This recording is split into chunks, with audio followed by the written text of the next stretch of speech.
আল্লাহ আমার রব, এই রবি আমার সব। দামে দামে তুন মনে তারি অনুভব।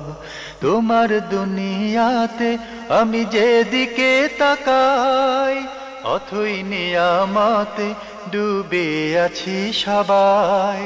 পাক পাখালির গানে শুনি তসবি কলো রব, তসবি কলো রব। আল্লাহ আমার রব, এই রবি আমার সব। আসসালামু আলাইকুম।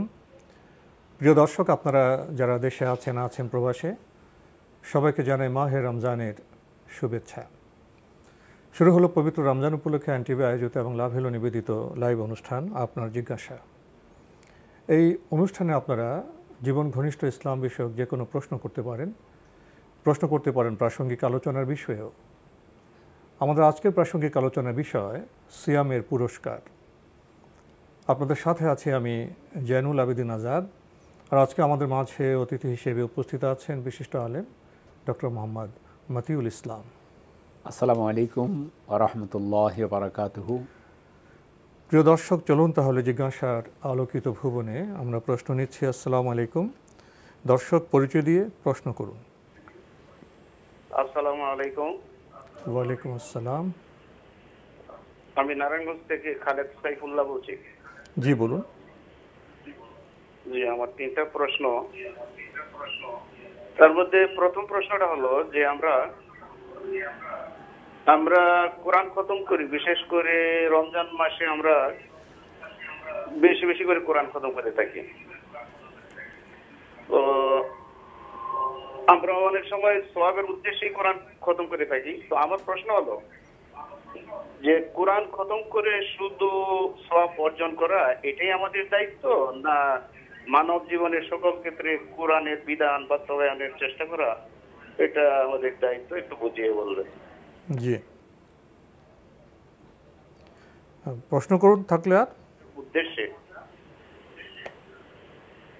যে কোন অপরাধ নির্মূলের উদ্দেশ্যে বিশেষ কোনো অভিযানের মাধ্যমে দৈনিক যদি 10-12 জন বা তারও বেশি লোক বিনা বিচারে হত্যা করা হয়, এই ধরনের বিচার বহির্ভূত হত্যাকাণ্ডকে ইসলাম কতটুকু সমর্থন করে? জি, আর কোনো প্রশ্ন আছে? ধন্যবাদ আপনাকে। ওনার প্রথম প্রশ্ন, উনি ঠিকই বলেছেন যে রমজান মাসে আমাদের দেশে কোরআন খতমের একটি সংস্কৃতি লক্ষ্য করা যায়। তো কোরআন খতম তো আমরা অবশ্যই সওয়াবের উদ্দেশ্যে করে থাকি। ওনার প্রশ্ন হলো, লক্ষ্য কি শুধুই সওয়াব, নাকি পবিত্র কোরআনের যে বিধিবিধান আছে, কোরআনের যে বাণী আছে, এটার বাস্তবায়ন লক্ষ্য? বিসমিল্লাহ, আলহামদুলিল্লাহ, সালাতু ওয়াসসালামু আলা রাসূলিল্লাহ ওয়া বাদ। আমাদের বন্ধু যে প্রশ্ন করেছেন, আমরা কোরআন তেলাওয়াতও করব, অধ্যয়নও করব, গবেষণা করব, দুটা। আমরা যখন তেলাওয়াত করব, এই তেলাওয়াতের জন্য কোরআন তেলাওয়াত করার কারণে আল্লাহ তাআলা প্রত্যেকটা বর্ণের বিনিময়ে আমাদেরকে নেক দান করবেন।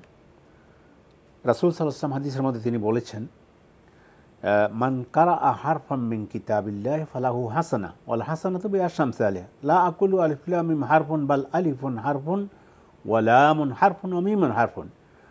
যে ব্যক্তি আল্লাহর কোরআন থেকে একটা বর্ণ তেলাওয়াত করবে, আল্লাহ তাকে নেক দান করবেন, প্রত্যেক নেককে 10 গুণ বাড়িয়ে দিবেন। আর রমজান মাসে বিশেষ করে আমাদের নবী মুহাম্মদ সাল্লাল্লাহু আলাইহি সাল্লাম তিনি নিজেও কোরআন বেশি বেশি তেলাওয়াত করতেন।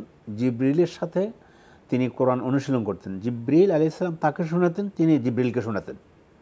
তাহলে একটা গেল তেলাওয়াত। আল্লাহ তাআলা কোরআন শরীফে বলছেন, আল্লাযীনা আতাইনাহুমুল কিতাবা ইয়াতলুনাহু হাক্কা তিলাওয়াতিহি। যাদেরকে আমি কিতাব দিয়েছি তারা কিতাব তেলাওয়াত করার মতো তেলাওয়াত করে, সহি করে তেলাওয়াত করে।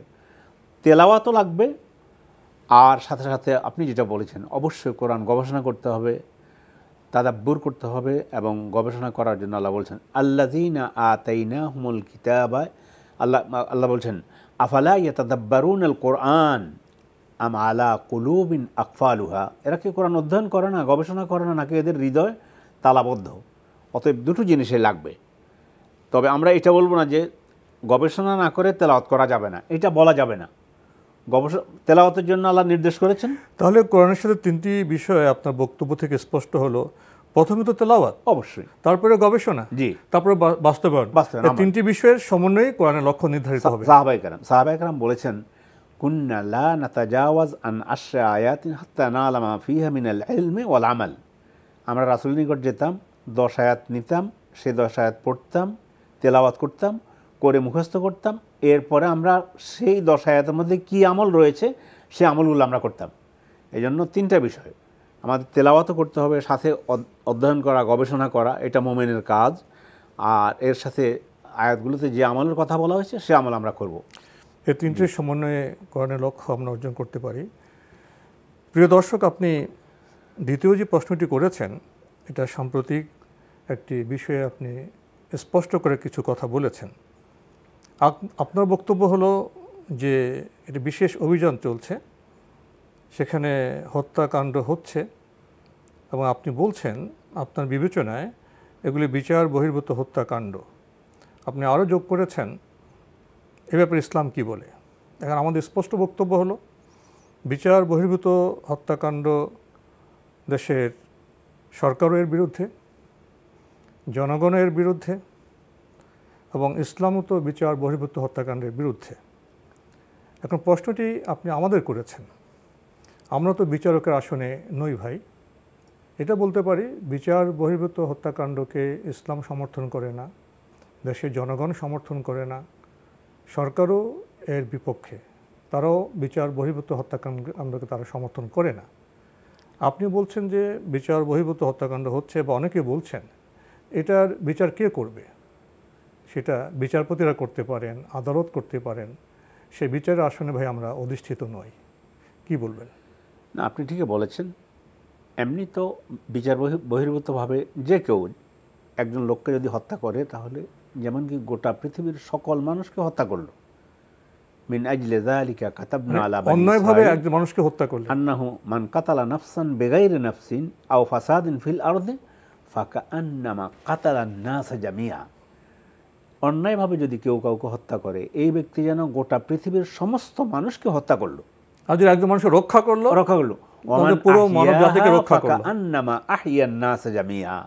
আর যদি একজন লোককে রক্ষা করলো, তাহলে সে যেন গোটা পৃথিবীর সমস্ত মানুষকে বাঁচাই দিল। এটাই ইসলামের দর্শন, ইসলামের দৃষ্টিভঙ্গি। বললাম, এটাই আমরা আপনার সামনে পেশ করতে পারি।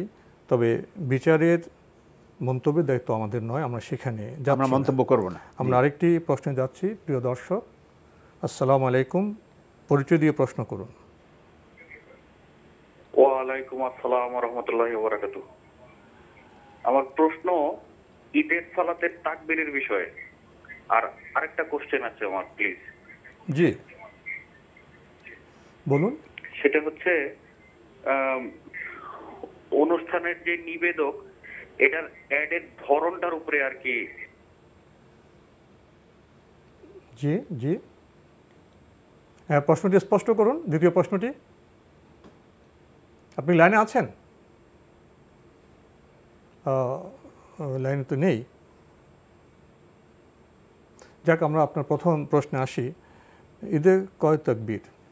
হ্যাঁ, ঈদের তাকবীর নিয়ে আমাদের আহলে ইলম, ইসলামিক স্কলার যারা আছেন, তার মধ্যে মত পার্থক্য রয়েছে। অধিকাংশ উলামায়ে কেরাম বলেছেন ঈদের অতিরিক্ত তাকবীর হবে 12টি। প্রথম রাকাতে 6টি, অথবা প্রথম রাকাতে 7টি, পরের রাকাতে 5টি। আবার বলছেন না, প্রথমে রাকাতে 6টা এবং পরের রাকাতে 6টা। আবার কেউ বলেছেন যে তাকবীর হবে শুধুমাত্র প্রথম রাকাতে 3টি, পরের রাকাতে 3টি। এর সাথে একটা হাদিস এভাবে এসেছে, ইমাম আলবানী হাদিসটাকে সহি বলেছেন, যে প্রথম রাকাতে তাকবীর 4টা হবে। তো 4টার মধ্যে উনি বলছেন যে মানে তাকবীরে তাহরিমা সহ 4টা, পরের রাকাতে আবার 3টা প্রথম অতিরিক্ত তাকবীর দেবে, আর রুকুতে যাওয়ার জন্য যদি তাকবীর, সেই তাকবীর সহ 4টা, মোট 8টা তাকবীরের কথা বলেছেন। দুটার উপর সহি, সবচেয়ে বেশি সহি যেটা, সেটা হচ্ছে 12 তাকবীর দিয়ে ঈদের সালাত আদায় করা। এগুলো অতিরিক্ত তাকবীর না দিলেও মানে নামাজের এটা ওয়াজিব নয়।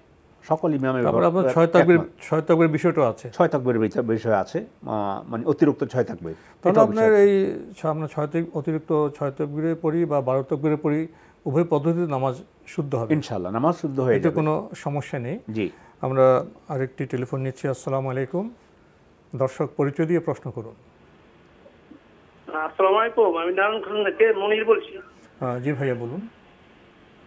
কেমন আছেন আপনারা? আলহামদুলিল্লাহ। আচ্ছা, আমার প্রথম প্রশ্ন হলো, সেজদা যে আমরা দোয়া করব, এটা কি যে কোনো নামাজে অথবা ইমামের পিছনে জামাতে নামাজ পড়লে কি দোয়া করা যাবে? জি। আর দ্বিতীয় প্রশ্ন হলো, এই যে আমরা যে পাগড়ি পরি অথবা টুপি পরিধান করি, যখন সেজদা দিই তখন আমাদের টুপি এবং পাগড়ি কি সেজদার মধ্যে করতে পারবে, বা কিভাবে সেজদাটা করব টুপি এবং পাগড়ি পরা অবস্থায়, সেটা জানাবেন। ধন্যবাদ। তিন নম্বর প্রশ্ন হলো, এই যে আমরা টিভিতে আপনাদের ইসলাম শিক্ষা অনুষ্ঠান দেখি, আমি অনেকদিন যাবত আপনাদের অনুষ্ঠান দেখি, আমার খুব ভালো লাগে। আমাদের ওই আপনার পিস টিভি যে বাংলা ছিল, ওই অনুষ্ঠান দেখে আমি অনেক আমল শিখছি আমার জীবনে। আমি আপনাদের অনুষ্ঠান অনেকদিন যাবত দেখি, কিন্তু এখন কথা হলো, আমার ঘরে তো টেলিভিশন আছে। এখন বড় বড় আলেম ওলামারা বলে যে টেলিভিশন ঘরে থাকলে রহমতের ফেরেশতা ঢুকবে না। আমি যে ভালো আমি ইসলামিক অনুষ্ঠানের আশায় এবং মাঝে মাঝে সংবাদ দেখি, ইসলামিক অনুষ্ঠানে বেশি দেখি, তারপরে মাঝে মাঝে আমি ওই ধারাবাহিক নাটকটা দেখি। আপনার প্রশ্নটি আমরা পেয়েছি, আপনি খুবই জীবন ঘনিষ্ঠ প্রশ্ন করেছেন, আপনাকে অনেক ধন্যবাদ। ওনার প্রথম প্রশ্ন, সেজদায় যে দোয়া করার কথা বলা হয়, এটা কেমন, কিভাবে? সেজদায় দোয়া করতে আল্লাহ রাসূল সাল্লাল্লাহু আলাইহি ওয়াসাল্লাম হাদিসের মধ্যে বলছেন, ওয়া আম্মার রুকু' ফাআযিমু ফীহি রাব্ব ওয়া আম্মাস সুজুদু ফাজতাহিদু ফীহি বিদ-দুআ ফাকামিনুন আন ইউস্তাজাবা লাকুম। তোমরা রুকুতে আল্লাহর তাজিম করো, আর সেজদার মধ্যে তোমরা বেশি বেশি করে তোমরা দোয়া করো, খুব সম্ভব আল্লাহ তোমাদের দোয়া কবুল করবেন। এই জন্য যে কোনো সলাতে, যদিও কেউ বলে যে ফরজ সলাতে ঠিক না, না, আল্লাহ রাসূল কোনো সলাত নির্দিষ্ট করেন নাই যে সেজদার কথা বলেছেন। সেটা ফরজ হোক, সুন্নত নামাজ হোক, যে কোনো নামাজের মধ্যে সেজদায় গিয়ে দোয়া করার সুযোগ আছে, দোয়া করবেন এবং বেশি বেশি করে দোয়া করবেন। তাসবিহ পড়বেন, তারপর দোয়া করবেন। দোয়া করবেন।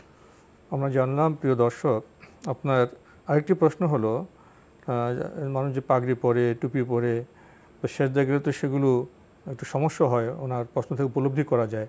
সেখানে পাগড়ি এবং টুপির অবস্থান কেমন হবে? মানে অসুবিধা নেই। আপনার সেজদা যদি পাগড়ির উপরে হয়, অথবা মানে কপাল একবার মাটি পাগড়ির কারণে অথবা টুপির কারণে মাথা মাটির সাথে লাগেনি অথবা কার্পেটের সাথে লাগেনি, অসুবিধা হবে না। যেহেতু আপনি পাগড়ি হোক, টুপি হোক, ওটার উপরে যদি সেজদার কিছু অংশ, কপালের কিছু অংশ থাকে, অসুবিধা হবে না, এভাবে সেজদা করা চলবে। তাহলে সেজদা যদি আপনার অসুবিধা হয়, পাগড়ি বা টুপি সেভাবে অনেক বেঁধে নেবেন, যেন সেজদাটা হইতে পারে, কিন্তু সেজদা ওইভাবে করলে কোনো সমস্যা হবে না। যদি পাগড়ি গিয়ে লাগে তা তো হবে, টুপি লাগলেও হবে, হয়ে যাবে ইনশাআল্লাহ। আপনি তৃতীয় প্রশ্নটি করেছেন, খুবই এটা গুরুত্বপূর্ণ প্রশ্ন, জীবন ঘনিষ্ঠ প্রশ্ন। আমাদের ঘরে তো টিভি থাকে, টিভি একটি যন্ত্র, একটি প্রযুক্তি, এটা একটা নিরপেক্ষ বিষয়। এখন টিভিতে আমরা কি দেখি সেটার উপর নির্ভর করে হারাম না হালাল। আপনি বলেছেন শুরুতেই আপনি ইসলামী অনুষ্ঠান দেখার লক্ষ্যেই টিভি দেখেন, আপনার টিভি ঘরে আছে। এরপরেও কিছু বিষয় এসে যায়, খবর পড়েন, কখনো কখনো সিরিয়াল দেখেন। তো বড় বড় আলেমরা বলছেন, কেউ কেউ বলছেন যে টিভি ঘরে থাকলে ফেরেশতা আসবে না। এখন প্রশ্ন হলো, টিভি ঘরে থাকলে ফেরেশতা আসবে না, না টিভি রাখলেই গুনাহ হবে, না টিভিতে হারাম কিছু দেখলে গুনাহ হবে? কি চমৎকার কথা বলেছেন। আল্লাহু খালাকাকুম ওয়া মা তা'মালুন। আল্লাহ তোমাদেরকে সৃষ্টি করেছেন, তোমরা যা সৃষ্টি করো সেগুলোকে আল্লাহ তাআলা সৃষ্টি করেছেন। যন্ত্রের কোনো দোষ নেই। আর ফেরেশতা প্রবেশ করেন, হাদিসের মধ্যে সহিহ হাদিসে আসছে, যেই ঘরের মধ্যে ছবি লটকানো হবে এবং কুকুর থাকবে, সেই ঘরে ফেরেশতা প্রবেশ করবে না। তো টেলিভিশন একটা যন্ত্র, এই যন্ত্র ইমেজ থাকে, ওখানে তো ছবি ঝুলে থাকে না, না এটা স্থায়ী থাকে না। হ্যাঁ, ইমেজ যন্ত্র, সেটা ইমেজ হবে। এখন কথা হচ্ছে, একটা ছুরি ডাক্তারের হাতে দেন, উনি টিউমার কেটে রোগীকে তিনি মানে করেন, চিকিৎসা করেন, কল্যাণের কাজ করেন। এটা আল্লাহর নেয়ামত। এই ছুরিটা তখন আল্লাহর নেয়ামত। আর এক ছুরি ডাকাতের হাতে থাকলে সে মানুষকে হত্যা করবে, তখন ওই ছুরিটা মানে মানবতার অকল্যাণে মানে অকল্যাণের কাজ করবে। এই জন্য টেলিভিশনের কোনো দোষ নেই, এটা একটা যন্ত্র। যখন খুলবেন এটার ভিতরে কোনো ছবি পাওয়া যায় না। আপনি টেলিভিশন বন্ধ করে যদি খুলে দেখেন এখন কোনো কিছু পাবেন না, যন্ত্রের মাধ্যমে সেটা উপস্থাপন করা হয়। এখন আলহামদুলিল্লাহ আপনি যেটা বলেছেন যে আপনি ইসলামিক প্রোগ্রামগুলো দেখেন, আর খুব বেশি হলে সংবাদটা দেখেন, আলহামদুলিল্লাহ এ ব্যাপারে আমাদেরকে সচেতন হতে হবে। কেননা আমরা আমাদের মানে টেলিভিশন থেকে যখন অশ্লীল যে সমস্ত প্রোগ্রাম যায় সেগুলো আপনি দেখবেন না, নিয়ন্ত্রণ করবেন, এবং নিয়ন্ত্রণ করে যদি ইসলামিক প্রোগ্রামগুলো দেখেন, আলহামদুলিল্লাহ এটা দেখার জন্য আল্লাহর বিরাট নিয়ামত। ইসলামিক প্রোগ্রাম দেখতে পারেন আপনি। জিওগ্রাফি চ্যানেলে যে পশু পাখি প্রাণী জগতের জিনিস দেখানো হয়, আর্ট ফাইল দেখানো হয়, ব্যাপারটা হলে কি কেবল হারাম বস্তু দেখলেই, হারাম জিনিস দেখলে হারাম হবে, গুনাহ হবে। গুনাহ তো এমনি আপনি হয়ে যাবে না, এক্ষেত্রে সচেতন থাকলে আমাদের বোধহয় হয়ে যায়। আমরা আরেকটি টেলিফোন নিচ্ছি। আসসালামু আলাইকুম প্রিয় দর্শক। আমার রব, এই রবি আমার সব, আল্লাহ আমার রব, এই রবি আমার সব। আমরা প্রশ্ন নিচ্ছি। আসসালামু আলাইকুম, পরিচয় দিয়ে প্রশ্ন করুন। হ্যাঁ, আমি সোহেল বলছিলাম ইসলামপুর থেকে, ঢাকা। জি ভাইয়া বলুন। যে আমার প্রথম প্রশ্ন হলো, আমরা যে জাকাত দিব কাকে দিব? অনেক সময় দেখা যায় অনেক 50,000 টাকার মালিক, তাকে কি জাকাত দেওয়া যেতে পারে? আপনার আর কোনো প্রশ্ন আছে? না, আমার আরেকটা অনেকে দেখা যায় যারা 1 লাখ 2 লাখ টাকার বাসা থাকার পর সে জাকাত চায়, তাকে দেওয়া কি ঠিক? বা আমরা জি, ধন্যবাদ আপনাকে। আপনার মূল প্রশ্ন জাকাত নিয়ে, জাকাত কাকে দেওয়া যাবে, খাত আছে, স্পষ্ট করবেন। জাকাত দিতে হবে 8টা খাত। কোরআনে কারিমে সূরা তাওবার 60 নম্বর আয়াত আপনি নিজেও খুলে দেখবেন যে সেখানে 8টা খাতের কথা উল্লেখ করা হয়েছে। ইন্নামাস সাদাকাতু লিল ফুকারা, ফকির, ওয়াল মাসাকিন, মিসকিন, ওয়াল আমিলিনা আলাইহা, যারা জাকাত সংক্রান্ত কাজ করে, ওয়াল মুআল্লাফাতি কুলুবুহুম, মানুষের নৌ মুসলিমদের হৃদয়ের আকর্ষণ বৃদ্ধি করার জন্য, ওয়াল মাফির রেকাব, গোলাম আজাদ করার জন্য, অল গারেমিন, ঋণগ্রস্ত ব্যক্তিকে ঋণ মুক্ত করার জন্য, অফিস সাবিলিল্লাহ, এবং আল্লাহর পথে জিহাদ সহ আল্লাহর দিনকে সমুন্নত করার জন্য দিনের প্রচার প্রসার এটাও আসবে, অবনেস সাবিল, এবং মুসাফির ব্যক্তিকে। এই 8টা খাতের কথা বলা হয়েছে। আপনি যেটা বলেছেন, আমি যেটা বুঝছি, তার কাছে 50,000 টাকা আছে বা 1 লাখ 2 লাখ টাকা আছে, তাকে জাকাত দেওয়া যাবে কিনা? তিনি তো যদি সচ্ছল হন তাকে তো জাকাত দেওয়া যাবে না। যেহেতু উনি সচ্ছল, উনি জাকাত দেন না, ওনার উপর জাকাত ফরজ হয় না, সেটা ভিন্ন কথা। কিন্তু ওনার মোটামুটি পরিবার পরিজন নিয়ে চলতেছে, 2-1 লাখ টাকার মালিক, তাহলে উনি তো জাকাত পাবেন না। জাকাত দিতে হবে ফকির মিসকিনকে। তো ওনার যদি চিকিৎসার প্রয়োজন হয়, অনেক আছে যে মোটামুটি চলে যাচ্ছে সংসার, কিন্তু চিকিৎসা 1 লাখ টাকা লাগবে, 2 লাখ টাকা লাগবে, সেক্ষেত্রে কি করবে? এমন পরিস্থিতিতে ওটা হতে পারে। আবার ঋণগ্রস্ত হলে ঋণ দেওয়ার সামর্থ্য নেই, তাকেও দেওয়া যাবে। হ্যাঁ, ঋণের কথা তো বলছি, স্পষ্ট বলা হয়েছে ঋণগ্রস্ত, এটা বিশেষ ব্যবস্থা, ঋণ থেকে মুক্ত করার জন্য এটাও করা যেতে পারে। আবার চিকিৎসার জন্য দেওয়া যাবে। জি, চিকিৎসা করার সামর্থ্য নেই, হ্যাঁ, সংসার চলতেছে কিন্তু চিকিৎসা সামর্থ্য নেই, না, তাহলে দেওয়া যাবে। আমরা জানলাম। প্রিয় দর্শক, টেলিফোন নিচ্ছি। আসসালামু আলাইকুম, পরিচয় দিয়ে প্রশ্ন করুন। হ্যাঁ, এখন কি পাওয়া যাবে? জি বলুন, পরিচয় দিয়ে প্রশ্ন করুন। আমার নাম সিরাজুল ইসলাম, আমি সাভার থেকে বলছি। ওয়ালাইকুম আসসালাম। জি ভাইয়া বলুন। ইতিকাফ সম্পর্কে জানতে চাচ্ছি যে এটা কি আসলে সুন্নাতে মুআক্কাদা কিফায়া হবে, না শুধু সুন্নাত বা মুস্তাহাব, কোনটা আসলে? আর মহিলাদের জন্য নিয়মটা কি হবে? ধন্যবাদ আপনাকে, খুবই গুরুত্বপূর্ণ প্রশ্ন করেছেন। ইতিকাফ প্রসঙ্গে এটা কি সুন্নত না মুস্তাহাব নাকি, আর মহিলাদের ক্ষেত্রে বিধান কি? ইতিকাফ সুন্নাহ মুআক্কাদা, মানে আল্লাহ রাসূল সাল্লাল্লাহু আলাইহি ওয়াসাল্লাম তিনি মদিনা আসার পর থেকে মৃত্যু পর্যন্ত প্রত্যেক বছরই ইতিকাফ করেছেন। রমজানের বাইরেটা মুস্তাহাব বোধ হয়। রমজান বাইরে কেউ যদি করতে চায়, যদি মান্নত করে সেটা ভিন্ন কথা, সাধারণভাবে যদি ভাবে করে সেটা ভিন্ন কথা, কিন্তু রমজানে আল্লাহ রাসূল ইতিকাফ করেছেন।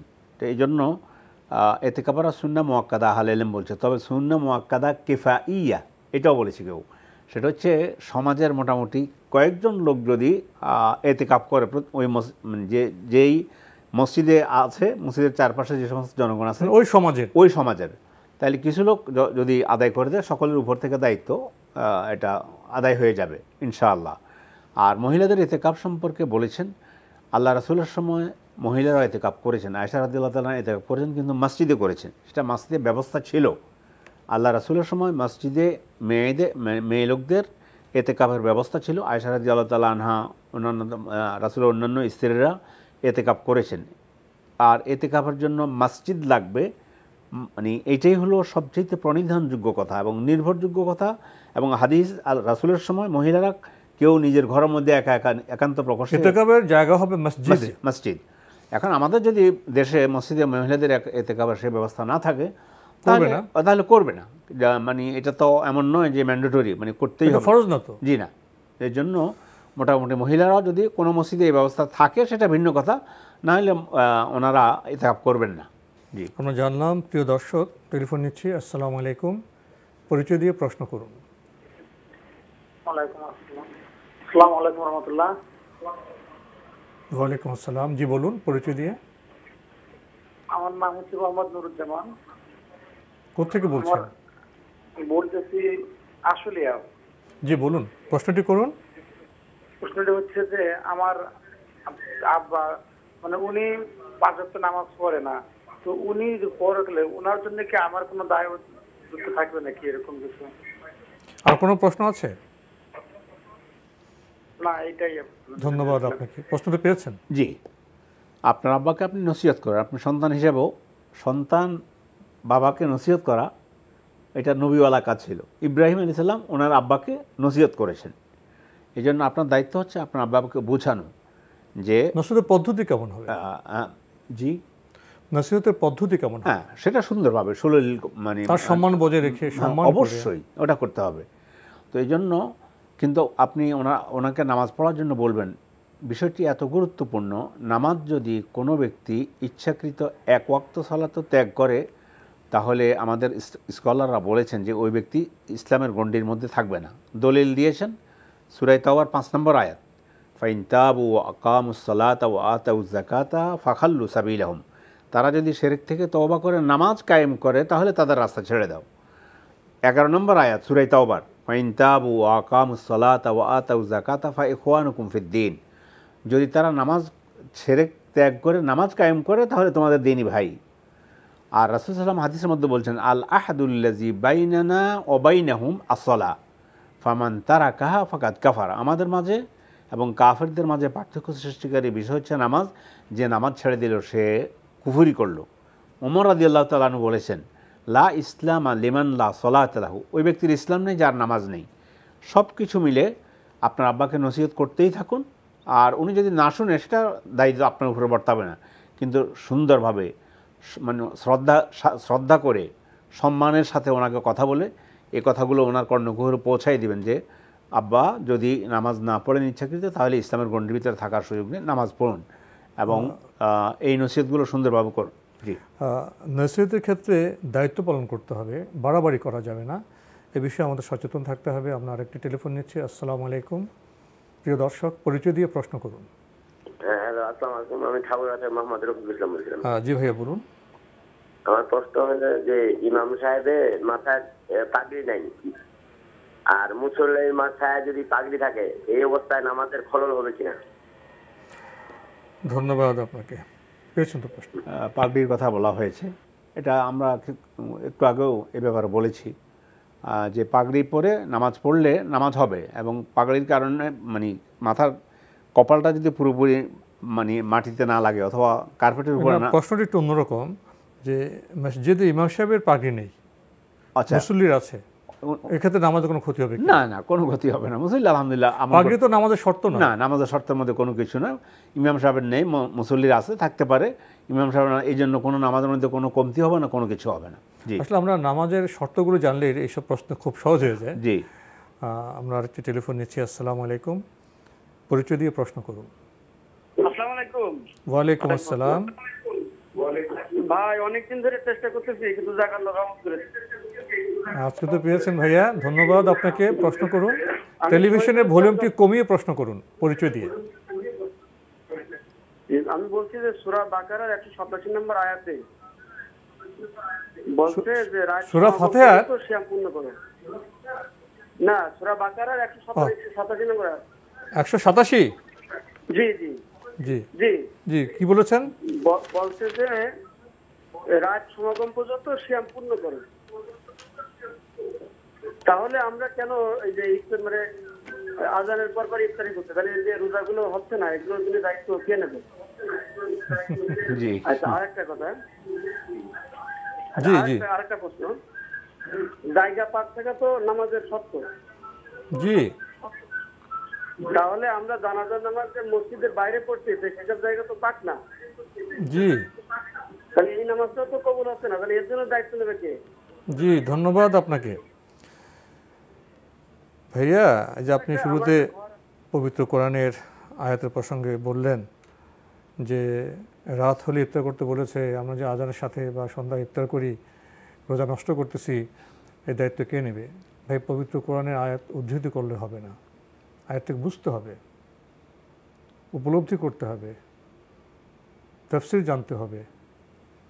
আপনি প্রশ্ন করেছেন, আপনাকে স্বাগত জানাই, ধন্যবাদ জানাই, কিন্তু আরেকটু বোধ হয় মনোযোগ দিয়ে আয়াতের মর্ম উপলব্ধি করতে হবে, তাহলে বোধহয় আমরা অনেক প্রশ্ন থেকে বেঁচে যেতে পারি। কি বলবেন? জি, উনি যে আয়াত বলেছেন সেটা হচ্ছে সুম্মা আতিম্মুস সিয়ামা ইলাল লাইল, এবং রাত পর্যন্ত রোজা পালন করো। এখন রাত কোনটা? এবং সেটার ব্যাখ্যা আসবে হাদিস থেকে। রাসূল সাল্লাল্লাহু আলাইহি ওয়াসাল্লাম বলেন, ইজা আকবালাল লাইলু মিন হাহুনা ওয়া আদবারান নাহারু মিন হাহুনা ওয়া গাবাতিশ শামস আফতারা সাইম। আল্লাহ রাসূল বলেছেন, এদিক থেকে যখন, পূর্ব দিকের কথা উল্লেখ করেছেন, এদিক থেকে যখন রাত্রে আগমন করবে, এদিক থেকে দিন বিদায় নেবে, সূর্যটা অস্ত যাবে, ডুবে যাবে, তখনই তোমরা রোজাদার। রাত হলো সূর্য অস্ত গেলেই রাত। রাত, রাত বলতে আপনার রাতের যে প্রহরগুলি আছে, গভীর রাত, সেটা নয় না, ওই তো রাসূল এই ব্যাখ্যাই দিয়েছেন। মানে রাসূলের ব্যাখ্যাতে বোঝা যায় সূর্য অস্ত গেলেই রাত শুরু। সূর্য অস্ত গেলে এবং সূর্য অস্ত যাওয়ার সাথে সাথে ইফতার করা উত্তম। এটাও বলে দিয়েছেন যে আমার উম্মত ওই পর্যন্ত কল্যাণের মধ্যে থাকবে, যে পর্যন্ত সূর্য অস্ত যাওয়ার সাথে সাথে ইফতার করবে, তাহলে আমার উম্মত কল্যাণের মধ্যে থাকবে। এখানে রাত নিয়ে বোধহয় একটা সংশয় সৃষ্টি হয়েছে। এই হাদিসে যে রাতের কথা বলা হয়েছে সেটা কিন্তু সন্ধ্যা গত হওয়ার পর সূর্য অস্তমিত হয়ে পরের রাত নয়, সূর্য অস্ত হলেই রাত শুরু এবং শুরুতে ইফতার। জি, এইভাবে বিবেচনা করলে বোধহয় আমাদের আর কোনো সংশয় থাকে না। উনি আরও প্রশ্ন করেছেন যে জায়গা তো পাক থাকতে হবে নামাজের ক্ষেত্রে। জি, এখন জানাজা নামাজ তো আমরা বাইরে পড়ি, জি, জায়গা তো পাক নয়। আপনি যে এই মন্তব্য করলেন ভাই জায়গা পাক নয়, জায়গা না পাকের শর্ত কি? পাকের শর্ত কি? মাটি কি নাপাক, কাদা কি নাপাক, বালি কি নাপাক? কি বলবেন? আল্লাহ রাসূল বলেছেন, চমৎকার কথা বলেছেন। এটা আমাদের রাসূলের বৈশিষ্ট্য ছিল, জুইলাত লি আল আরদু মাসজিদাও ওয়া তাহুরা। আল্লাহ আমার জন্য গোটা পৃথিবীর মাটিকে পবিত্র করে দিয়েছেন। এই যে পৃথিবীর যে এই যে আপনার মাটি পবিত্র, এই পবিত্র। এবং এই যে জুতার উপরে দাঁড়িয়ে নামাজ আদায় করা হয়, তাতে কোনো অসুবিধা নেই। আল্লাহ রাসূল জুতা পরে নামাজ আদায় করেছেন, সাহাবারা জুতা পরে নামাজ আদায় করেছেন। সে মানে, এবং সাহাবারা বললেন, ইয়া রাসূলুল্লাহ, যদি আমাদের মানে একবার আল্লাহ রাসূল সাল্লাল্লাহু আলাইহি ওয়াসাল্লাম নামাজের মধ্যে থেকে সহিহ হাদিস, জুতা পরে নামাজ পড়তেছিলেন, জুতাটা বাম দিকে রেখে দিলেন, সাহাবারা সবাই জুতা রেখে দিল। তো বললেন যে, সালাম ফিরানোর পর বললো যে তোমরা এমন করেছো কেন? তো রাসূল বললেন যে আমার জিবরিল এসে বলেছে যে আমার জুতার মধ্যে ময়লা ছিল, তো তোমাদের তো সেটা নয়। এরপরে সাহাবায়ে কেরামকে আল্লাহ রাসূল বললেন, তোমরা মানে মানে যদি ময়লা থাকে, হেঁটে আসতে মাটির ঘর্ষণের কারণে তোমাদের জুতা পরিষ্কার হয়ে যাবে।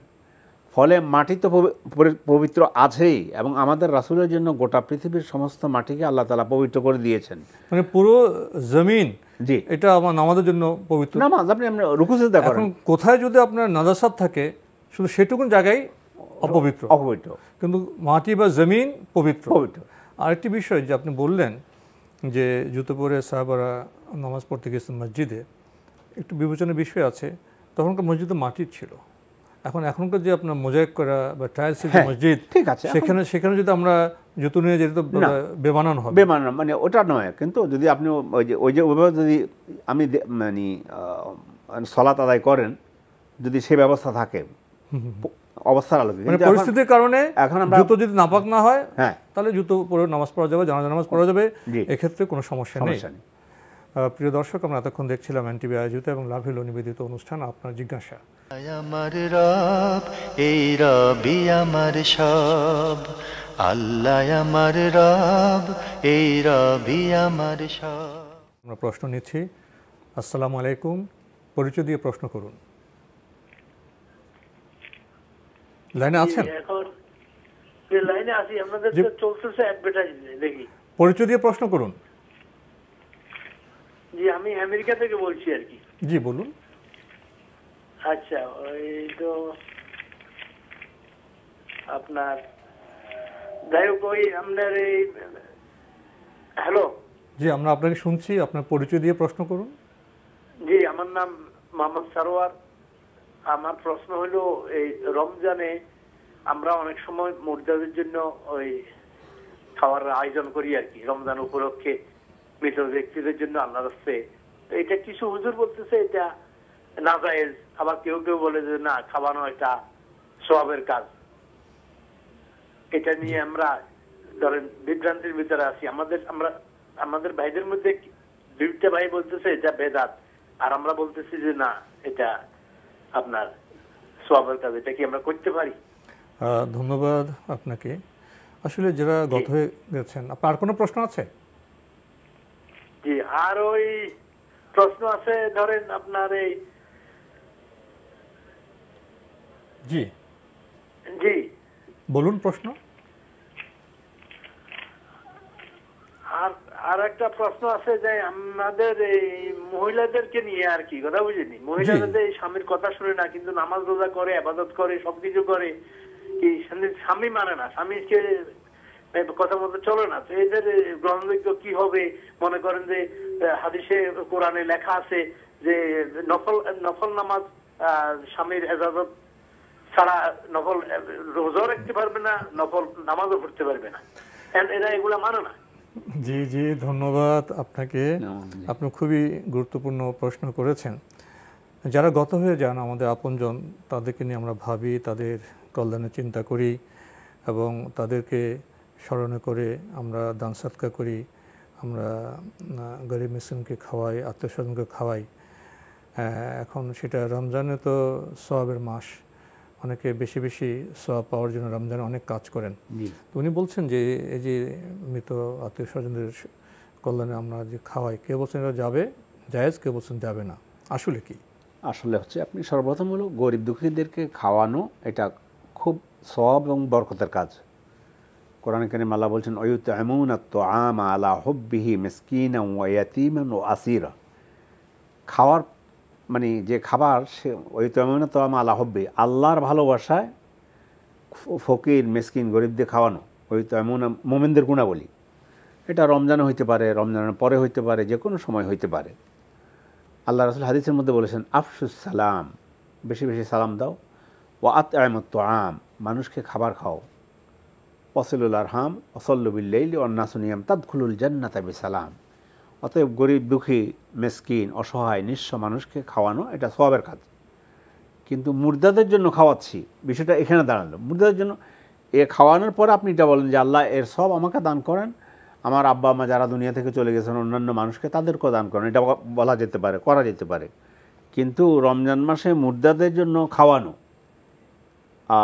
এটাই মানে খাওয়ার নিয়তটা এভাবে হবে না। আপনি গরিব দুঃখীদেরকে খাওয়ান, সওয়াবটা আল্লাহ আমাকে দান করেন, আমার মানে যারা দুনিয়া থেকে চলে গেছেন তাদেরকে দেন। সংকটটা হচ্ছে, লক্ষ্য তো ঠিক আছে যে আমার মা বাবা আত্মীয় স্বজন যারা গত হয়ে গেছেন তাদের কল্যাণে আমি দান সৎকার করবো, গরিবকে খাওয়াবো, আত্মীয় স্বজনকেও খাওয়াবো।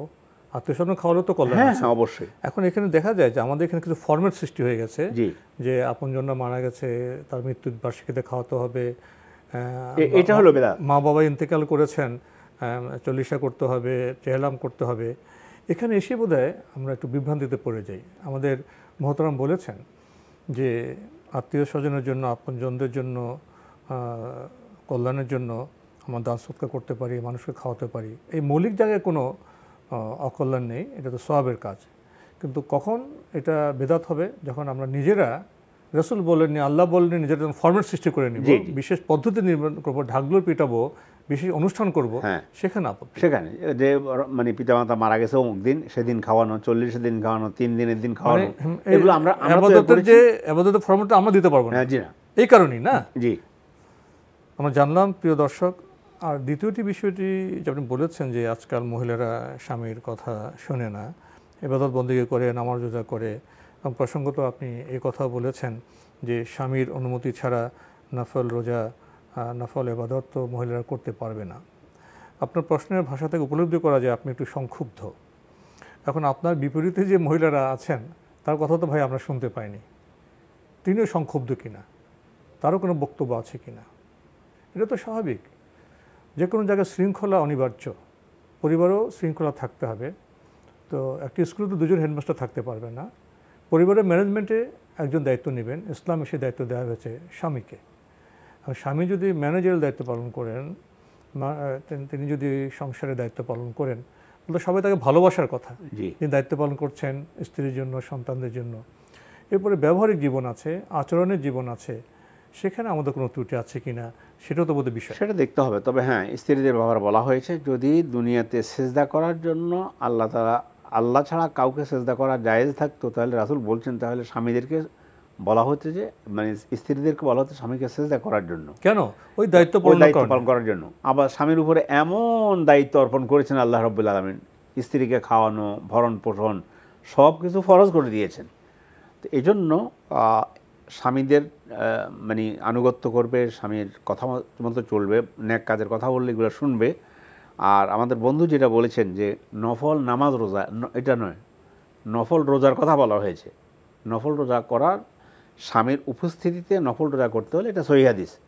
তাহলে স্ত্রীরা স্বামীর অনুমতি আলাপ করে করবেন, আমি রোজা রাখতে চাই, কিন্তু নামাজের কথা বলা হয়নি। আমরা একটার সাথে একটা তালগোল পাকিয়ে ফেলবো না। হ্যাঁ, নামাজের কথা বলা হয়। নামাজ স্ত্রী যখনই নফল নামাজ পড়তে চাইবে পড়তে পারবে। রোজার কথা শুধু বলা হয়েছে, নফল রোজা। এই ব্যাপারে সহিহ হাদিসের মধ্যে এসেছে যে মানে কোনো মহিলা যেন নফল রোজা না রাখে তার স্বামীর উপস্থিতিতে। আমরা যে এতক্ষণ যে আলোচনা করলাম সেটা পারিবারিক শৃঙ্খলার মানবিক দিক বিবেচনা করে এখানে স্বামীকে একটা দায়িত্ব দেওয়া হয়েছে, এবং যিনি দায়িত্ববান তাকে তো সম্মান করা স্বাভাবিক, অবশ্যই। কিন্তু প্রসঙ্গত পরিবারে যদি একটি বছর আমরা কাটাই, সেখানে 365 দিন, 365 দিনে নরনারী একটি পরিবারে আছেন, সেখানে তো পরস্পরের প্রতি দায়িত্ব পালনের প্রসঙ্গ চলে আসে। যেমন স্বামীর প্রতি স্ত্রীর দায়িত্ব আছে, তেমনি স্ত্রীর প্রতি স্বামীর দায়িত্ব আছে। অবশ্যই, তাহলে দুই দিক থেকে তো বিষয়ের সমন্বয় প্রয়োজন। আল্লাহ তাআলা যে কথাগুলো বলে দিয়েছেন, ওয়াশিরুহুন্না বিল মারুফ, স্ত্রীদের সাথে সুন্দর মানে ভাবে আচরণ করো।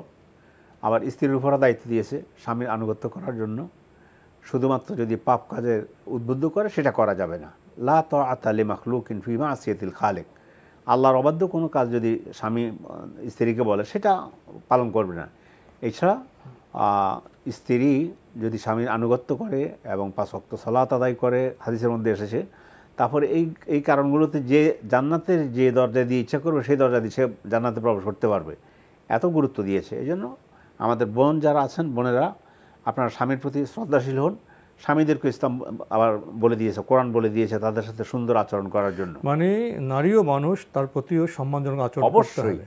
এখানে আরেকটি বিষয় বোধহয় এসে যেতে পারে, আমাদের পারিবারিক জীবনে দেখা যায় সংকট সৃষ্টি হয় দু একটি মৌলিক কারণে। একটা পার্সোনালিটি ক্লাস, যেটা ব্যক্তিত্বের সংঘাত। ব্যক্তিত্বের সংঘাতের সাথে তো অহংবোধ চলে আসে। যেখানে অহংবোধ আসবে সেখানে শয়তান প্রবেশ করবে, সেখানে সম্পর্ক নষ্ট হবে, বিভ্রান্তির সৃষ্টি হবে। এবং অহংবোধ আসতে পারে দুটি কারণে, কিন্তু সত্য না মানে এবং একজনকে অবজ্ঞা করে। এখানের মধ্যে মৌলিক বিষয় হলো স্বামী হন, স্ত্রী হন, কোনো ব্যাপারে যদি আপনার বিতর্ক দেখা যায়, দ্বন্দ্ব দেখা যায়, তাহলে আমাদের সত্য অন্বিষ্ট হতে হবে। সত্য কোনটা, সঠিক কোনটা, সেটাকে মেনে নিতে হবে। অবশ্যই কেউ কাউকে অবজ্ঞা করা যাবে না। যদি আমরা পারিবারিক জীবনে আমরা সত্য যেটা জাস্টিস হবে, ন্যায় হবে, সেটা মেনে নেই এবং কেউ কাউকে অবজ্ঞা না করি, তাহলে বোধহয় দ্বন্দ্ব আসে না। আমরা প্রিয় দর্শক বিষয়গুলি সম্পর্কে কিছু কথা বললাম, খুবই গুরুত্বপূর্ণ বিধায় আমরা টেলিফোন নিচ্ছি। আসসালামু আলাইকুম, পরিচয় দিয়ে প্রশ্ন করুন। আসসালামু আলাইকুম রাহমাতুল্লাহ, আমি মোহাম্মদ মেহেদী হাসান ঢাকা থেকে বলছিলাম। ওয়ালাইকুম আসসালাম, জি ভাইয়া বলুন। আমার প্রথম প্রশ্ন, আমরা মাঝে মাঝেই অনেক দূরে জার্নি করি, বাসে থাকতে হয়, সেই ক্ষেত্রে অজু থাকে না, কিন্তু যখন আজান দেয় প্রচুর ইচ্ছা করে যে নামাজটা পড়ে নেই, সেখানে কিভাবে নামাজটা পড়বো বা অজু করার সিস্টেমটা কি হতে পারে?